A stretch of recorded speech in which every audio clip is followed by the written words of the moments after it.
I'm Florindo, and I am one of the co-chairs here at Peace Action Manhattan. We are welcoming Ray Acheson. She's from a number of different sources, including Reaching Critical Will, Women's International Fellowship, International League for Peace and Freedom, Yep. and et cetera, et cetera. And she has a great background in this subject, which a lot of people don't know has come up. In October, there was a resolution by the UN to ban nuclear weapons, which is sort of a historic thing since right from its inception. That's one of the things the UN had set out to do. So this is a big deal, and we're very grateful for Ray to come and talk to us about it.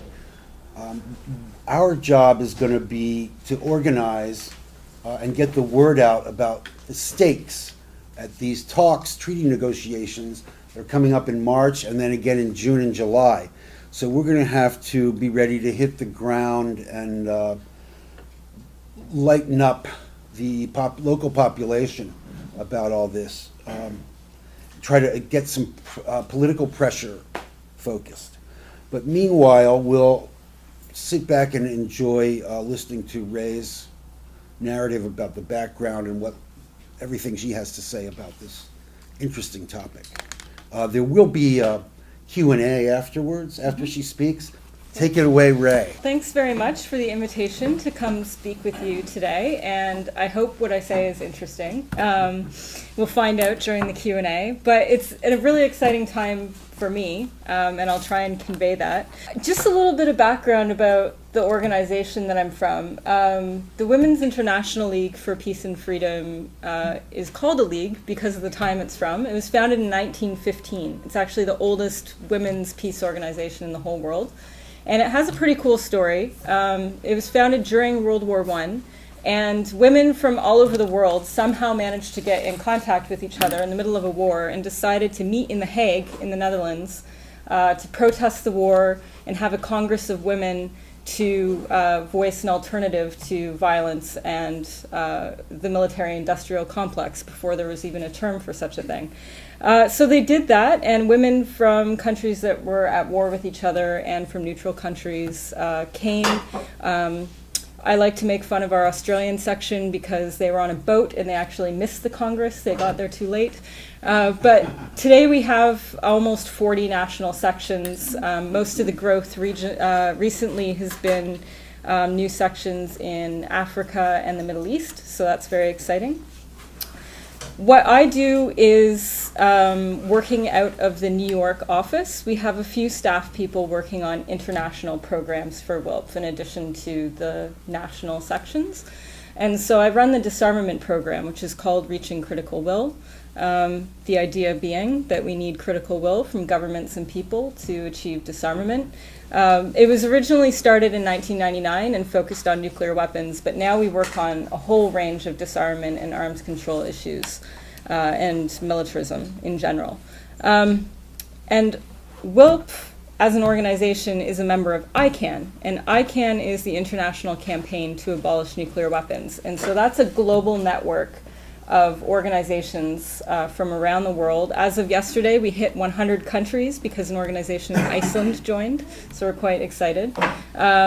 We have about 400 groups from 100 countries. And the goal of ICAN for the last 7 years, roughly, has been to get states to negotiate a legally binding treaty to prohibit nuclear weapons. And that's what I'm here to talk to you about. The overall goal of ICAN as a campaign, and also WILPF as an organization, is of course the total elimination of nuclear weapons. But we decided in the campaign to focus on this specific treaty at this time for a number of reasons. For those of you that work on nuclear weapons or follow that issue at all, you might know that it's been incredibly difficult to get the states that possess nuclear weapons to show any interest in disarmament whatsoever. And in fact, despite, you'll read in the media a few years ago about Obama and Putin reaching agreement for some bilateral reductions of their arsenals, But those were quite minimal. There's been no progress since then. The rest of the nuclear-armed states have said they're not going to get rid of their arsenals until the US and Russia bring theirs down to roughly their numbers. So it's just been stalemated. At the same time, every country that possesses nuclear weapons, which is 9 of them, by the way, I should say, it's first of all, the permanent 5 members of the UN Security Council, which is a problem. So that's the United States, the United Kingdom, France, Russia, and China. And then also India, Pakistan, Israel, and North Korea have nuclear weapons. So these 9 countries, while they're refusing to disarm, they have actually been investing billions and billions of dollars into the modernization of their nuclear weapons systems. Obama actually committed more money than any government since Reagan's on nuclear weapons.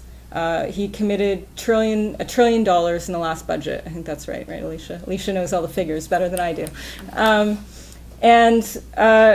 They all have sort of these ongoing programs to update the systems, the weapons themselves, but also the missiles that carry them, the bombers that carry them. So it's really expansive programs. We're actually going in the opposite direction of disarmament.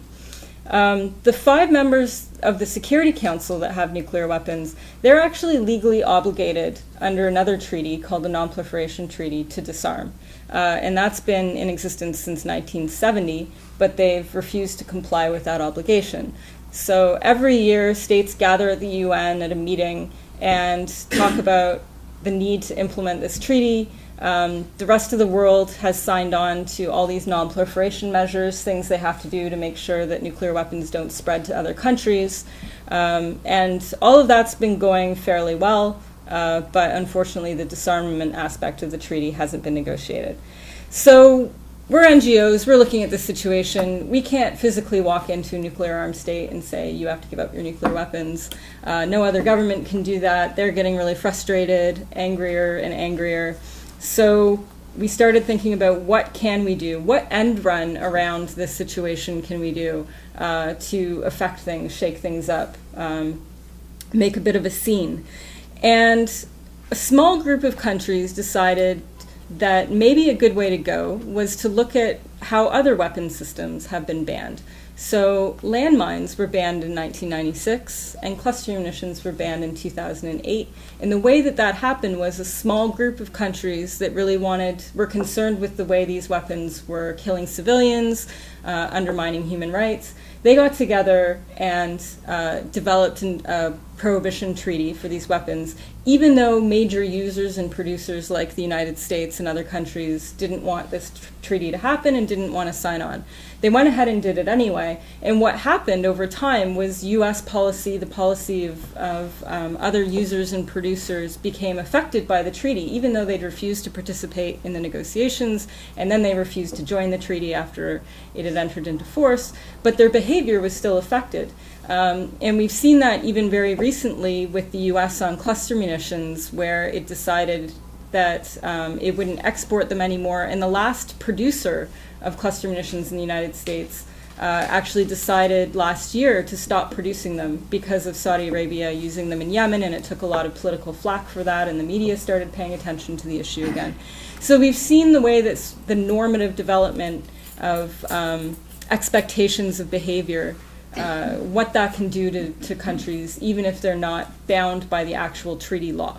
And so the same countries that led the initiative on landmines and cluster munitions started looking at nuclear weapons. Why can't we do that with nuclear weapons? We're always told they're so different because only a few states have them, and of course they're the most destructive weapon in the world. But that's exactly why countries that care about human rights and international law need to do something about it. So we had a few brave countries that decided to start very tentatively with conferences, which is always the way that you start in the diplomatic scene. You hold a meeting. And so Norway hosted a meeting in Oslo in 2014.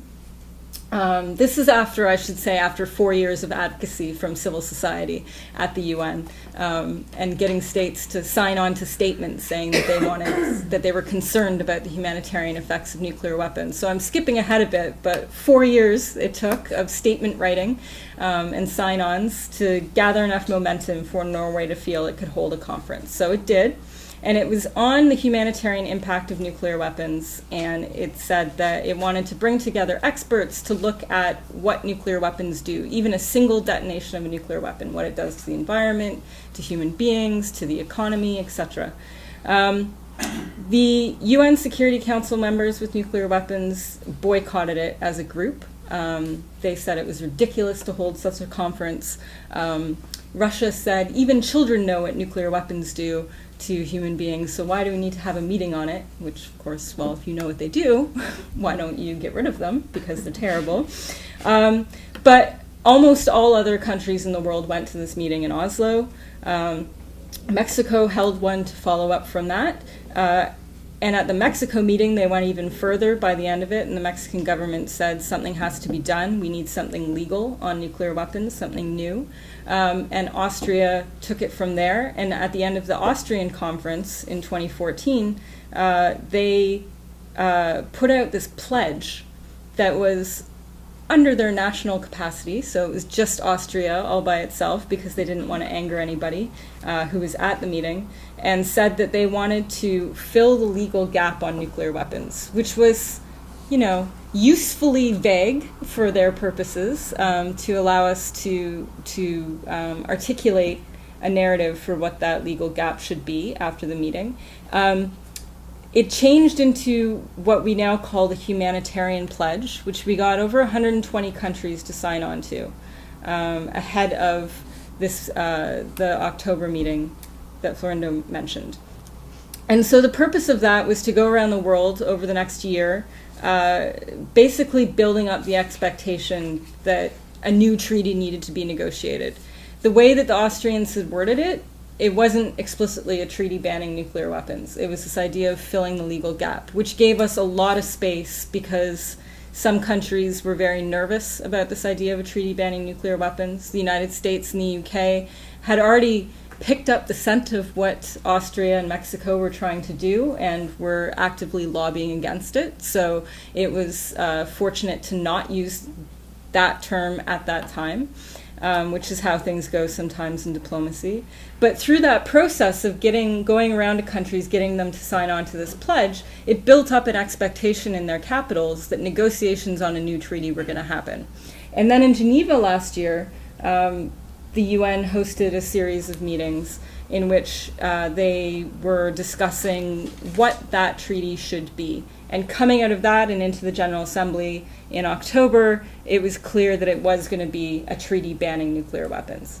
Now, what this means is, or what we expect this to mean, is a treaty that is prohibiting all aspects of nuclear weapons. So possessing them, testing them, researching and developing them, transferring them, relying on them in your security doctrines, financially investing in companies that produce them.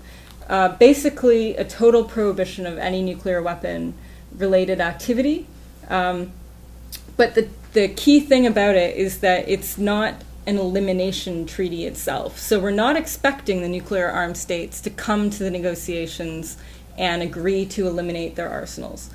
This idea is to circle around the nuclear armed states, codify a stigma of their nuclear weapons publicly, legally, politically, and economically, make it more difficult for them to possess nuclear weapons, upgrade them, modernize them, whatever they want to do with them, and codify the rejection of nuclear weapons as an instrument of security. Most of the world has already rejected this, but it's sort of in statements here or agreements here that are regional. It's not codified in one legally binding agreement amongst the majority of countries in the world. And this is the idea that we put to the General Assembly this fall, and this is what states voted on.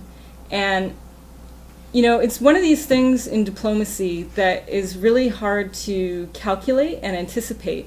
It took years for us to get to the point where they were going to have a meeting on the humanitarian impact of nuclear weapons. It took more years after that to get them to agree that they needed a new treaty to deal with this problem. And it took them even longer to say the words banning nuclear weapons or prohibiting nuclear weapons.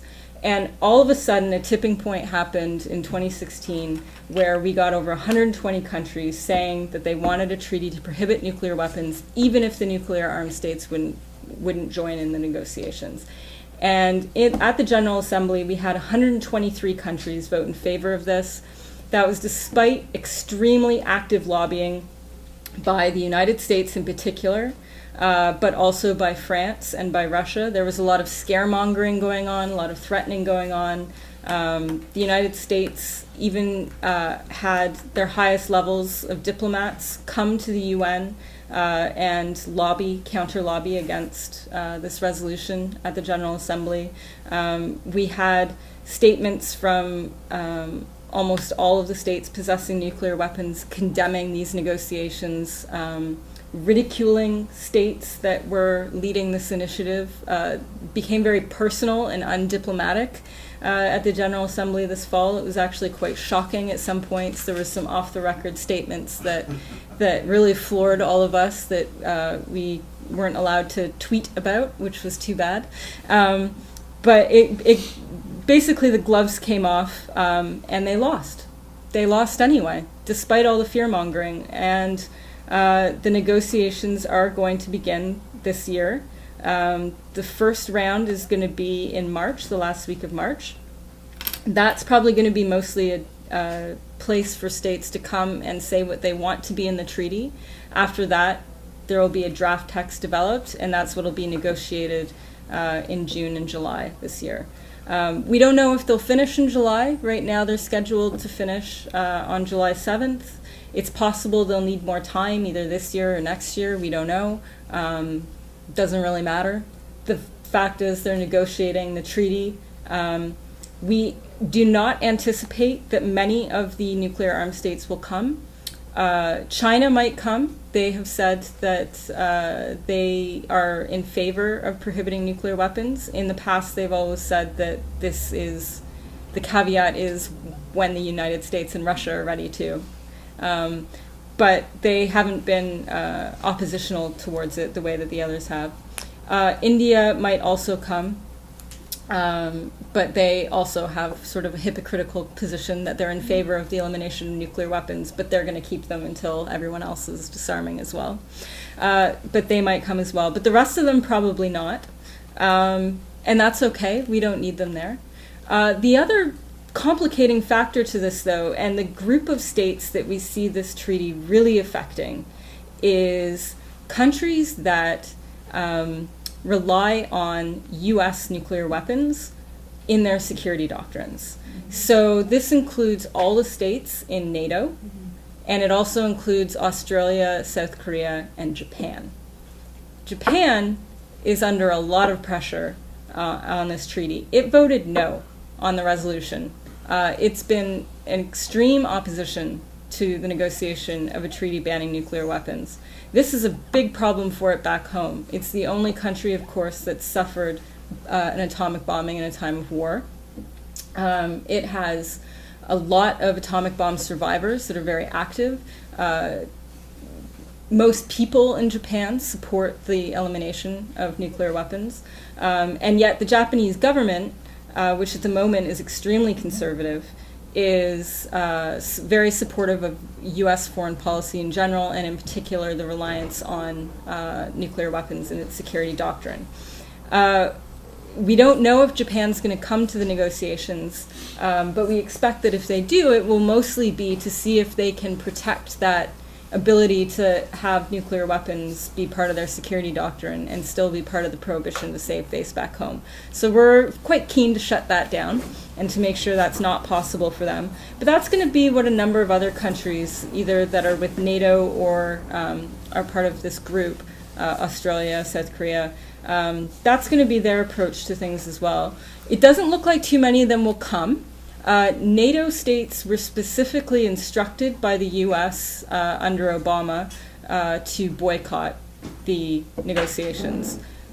We expect that most of them, even though there's been a change of administration here, will still respect that direction from the United States. We do know that the Netherlands is going to come, so they are breaking rank, and they are going to come to New York and participate in the negotiations. I'm from Canada. There's been a huge amount of pressure on Prime Minister Trudeau to come. We don't know if Canada will join or not.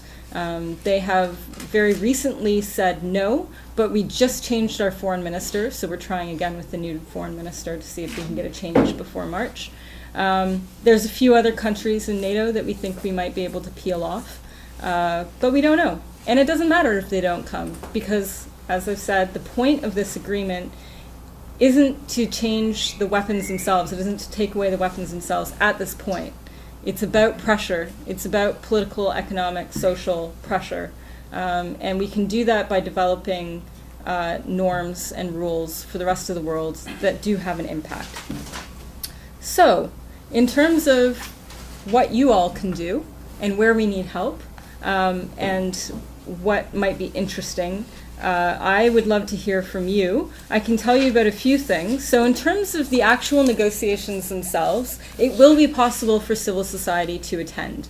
We don't know yet the parameters for that. There's going to be a meeting on February 16th, after which we'll know more about how we can be engaged in the actual negotiations. But it will be possible to register to get a UN pass to come into the UN and observe the proceedings at the very least. So that should be possible, and that information we'll send out as soon as it's ready from the UN. In terms of what's happening around New York, though, that's sort of where we need the most help. We need help raising local awareness about this in New York and also nationally. It's not something that people know about. There was a massive revolt at the General Assembly in October. It's the most fantastic thing that we've ever seen. It was shocking even to those of us that have been working on trying to get this treaty for the last 7 years. It surprised even us, and most people don't know about it. There was a little bit of media. The Guardian ran a big story. There was some wire stories about it, but most people don't know about it. Most media doesn't know about it. So anything that we can do to raise awareness of it, whether it's local papers, national papers, events, any meetings that you're having, church meetings or student meetings or anything. It's great to get the word out as much as possible. Around the June and July segment, we're going to be doing some big public events. On June 17th, it's a Saturday evening, we're going to do a big event at the New York Society for Ethical Culture. And that'll have some speakers, some musicians, some artists, so that should be good. And the following day, we're going to have a big march. And it's going to be a women's march to ban the bomb, much like the women's march that happened in Washington and the 600 sister marches that happen around the world. It's going to be women-led, inclusive of everybody. Alicia's helping to plan that on Peace Action's behalf and with other groups that have been interested in this. If you want to get involved in helping us organize, we have a million tasks for people to take on. It's really hard to organize these big public events, so we're looking for all help that we can get. But that'll take place, probably we'll go from the UN to Central Park if we can get the permits. We'll go past Trump Towers. Maybe we'll wear some pink hats. And we'll end up with a rally in the park. So we're hoping to get lots and lots of people out for that, and we'll need your help with that as well, circulating that information.